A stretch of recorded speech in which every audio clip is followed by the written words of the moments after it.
Committee on General Laws will come to order. We will begin as a subcommittee so that we can get our first bill sponsor presentation done here, and then we'll see if we have other bill sponsors. We got several hearings going on this morning, and so folks are a little scattered about. So we'll begin with public hearing on Senate Bill 310. That's Senator Fitzwater. Please proceed when ready. Thank you, Mr. Chair, members of the committee. Travis Fitzwater, Senate District 10, presenting Senate Bill 310 before you.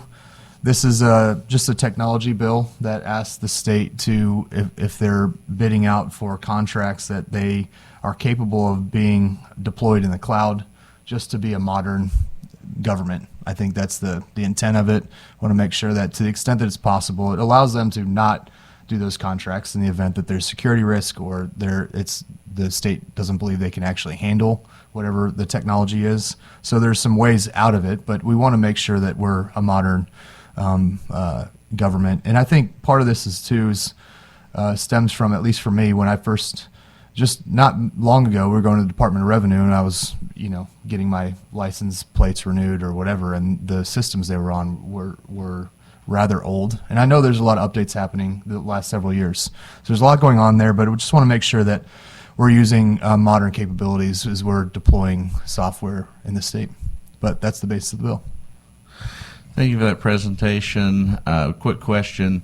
Do you believe that this will help with interoperability between departments? I think it should. I mean, we have to get there. I just had ITSD in my office yesterday, but we're talking on the budget side. I mean, we're spending an astronomical amount of money, and you'd hope that those systems would interact with each department and not have siloed expenses going forward. But I didn't see an explicit requirement for interoperability. I'm happy to work on that to get it to a place where you feel comfortable with it, Mr. Chair. No, it's really just more exploring whether or not that would be a useful addition to the bill. I'm certainly agnostic at this point as to whether it would be, but I certainly agree that interoperability seems like a desirable goal. I agree. Further questions for the bill sponsor from the committee? Just a quick comment building Proceed. on your.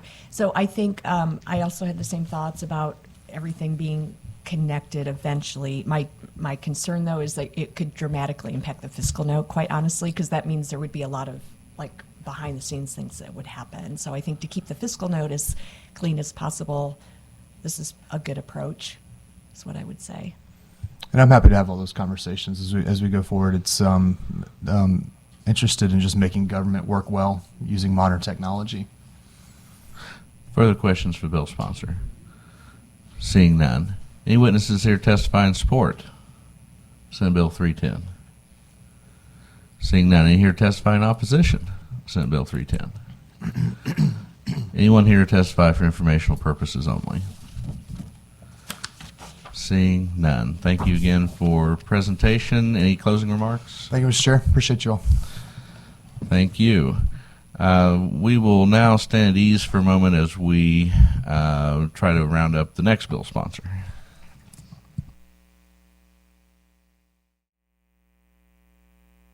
We will resume here. Now we have another bill sponsor with the public hearing for SJR53. Senator Brattin, please proceed when ready. Thank you, Mr. Chairman.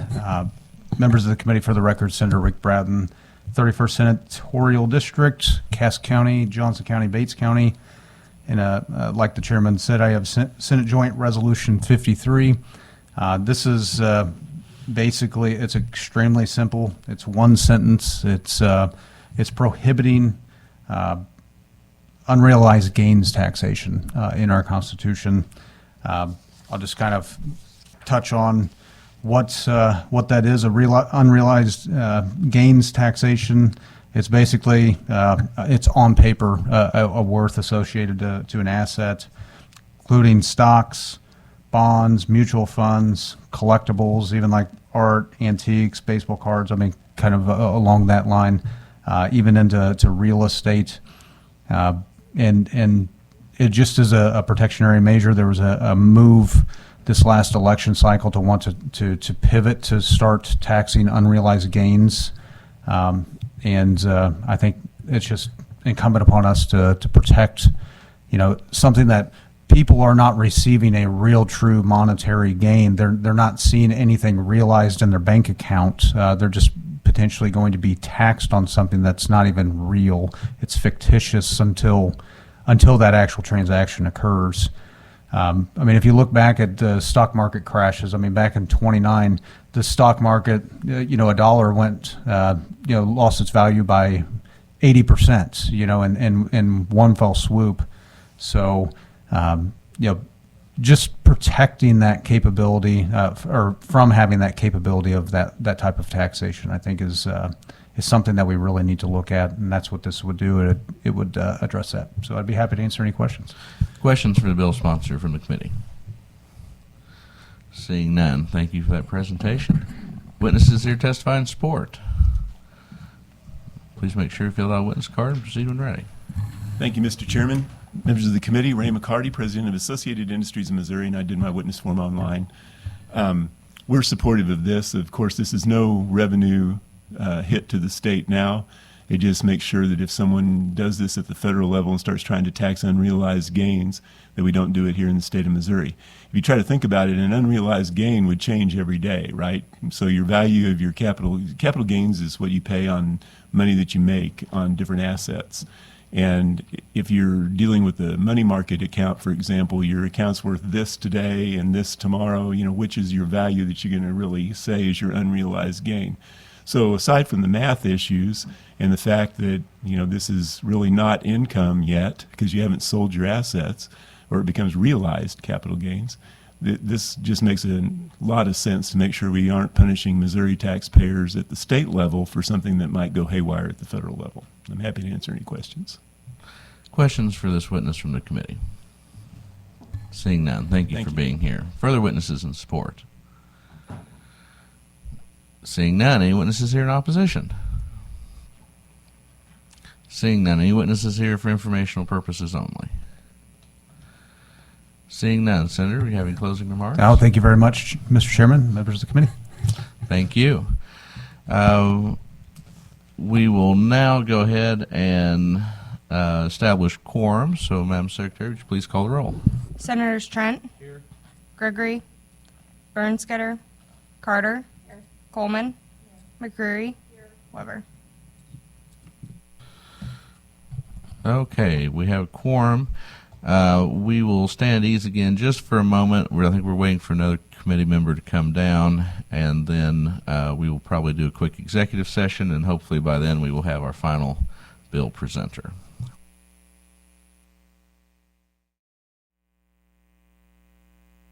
Executive session. Do I have a second?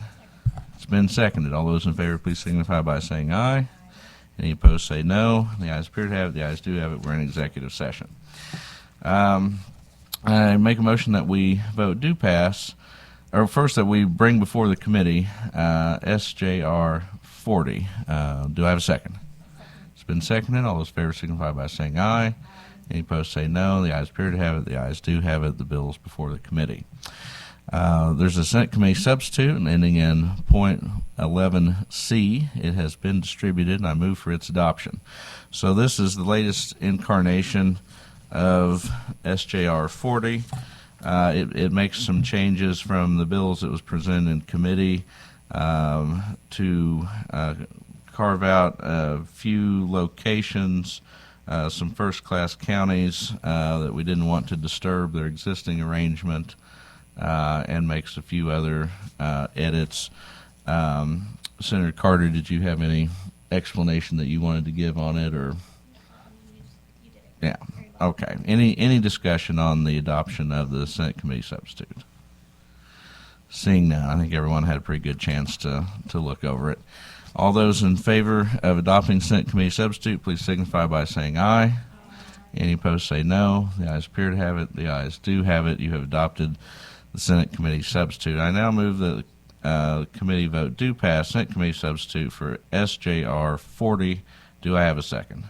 It's been seconded. Any discussion? Seeing none, Madam Secretary, please call the roll.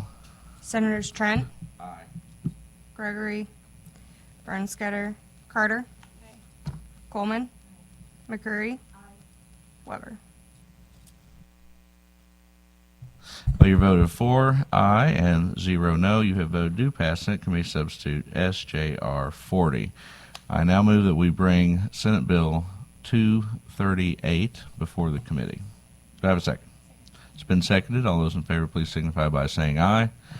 Any opposed, say no. The ayes appear to have it. The ayes do have it. The bill is before the committee. I move that the committee vote do pass Senate Bill 238. If everyone will recall, this is Senator Berger's bill regarding admissibility of expert testimony to mirror the rules of the federal rules of evidence. Any discussion? Seeing none. Madam Secretary, please. I renew my motion. Madam Secretary, please call the roll. Senators Trent, Aye. Gregory, Bernstetter, Carter, Coleman, McCreary, Weber. By your vote of 3 ayes and 1 no, you have voted to pass Senate Bill 238. I next move that the committee vote do pass Senate Bill, or that the committee that we bring before the committee Senate Bill 507. Do I have a second? It's been seconded. All those in favor, please signify by saying aye. Any opposed, say no. The ayes appear to have it. The ayes do have it. The bill is before the committee. I next make a motion that we vote do pass Senate Bill 507. If everyone will recall, this is Senator Schroer's bill providing that no local municipality can bring ordinances that prohibit landlords from refusing to rent or lease based on source of income and other similar qualifications. Any discussion? Seeing none, I renew my motion. Madam Secretary, please call the roll. Senators Trent, Aye. Gregory, Bernstetter, Carter, Coleman, McCreary, Weber. By your vote of 3 aye and 1 no, you have voted to pass Senate Bill 507. I move that we leave executive session. Do I have a second? It's been seconded. All those in favor, please signify by saying aye. Any opposed, say no. The ayes appear to have it. The ayes do have it. We're out of executive session. And I see that we have another bill sponsor here.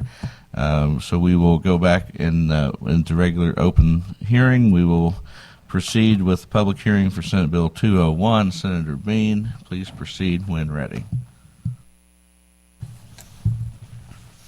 Thank you, Mr. Chairman, members of the committee. For the record, Jason Bean, State Senator, 25th District. I first of all apologize. I had a House hearing that got a little longer than expected.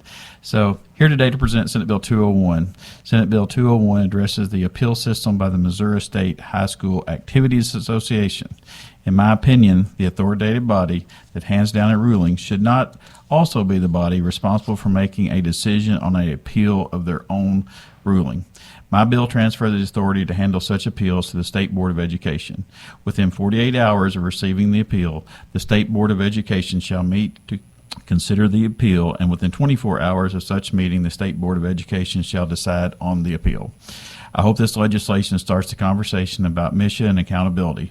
As a state senator, I hear from my people back home how they felt about a result, about a certain appeal, and I hope this situation doesn't repeat itself. And just for the committee's example I'm using, there was a game in which it was a state playoff game.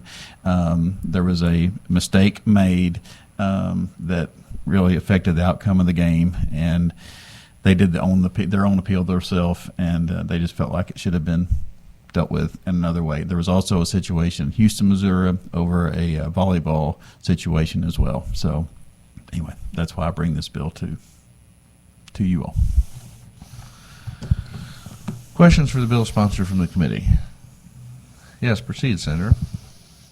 Okay, so MISHA oversees a lot of things, not just sports. It's like also probably Right. chess and things like that.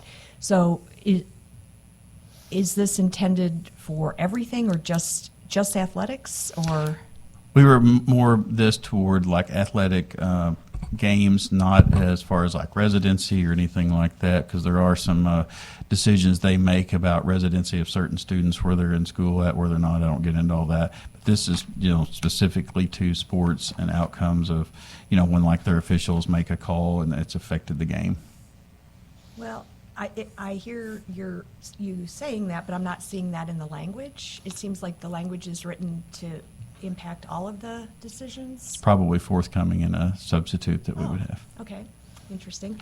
And then another question, does the Board of Education have the ability to meet, like, just by telephone so that they could respond within 48 hours? We haven't asked them yet, but we would think that would be a Zoom call or something like that they could Okay. potentially have some. And then what if it comes down on, like, the Thursday before, like, Easter Sunday or something, where offices are closed Friday and Monday or something, like, it doesn't seem like there's any flexibility there to give the Board of Education a chance to have a little bit of flexibility.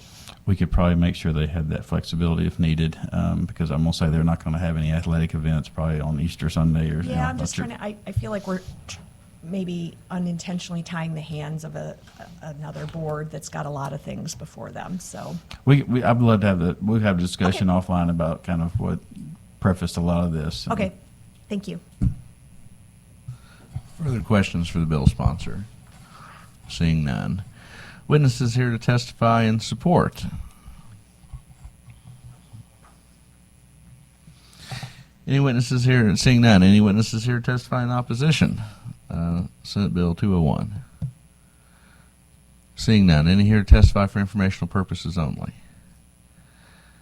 Seeing none. Senator, any closing remarks?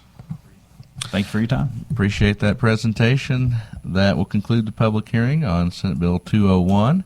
With no further business coming before the committee, I make a motion that we adjourn. Do I have a second? It's been seconded. All those in favor, please signify by saying aye. Any opposed, say no. The ayes appear to have it. The ayes do have it. Committee is adjourned.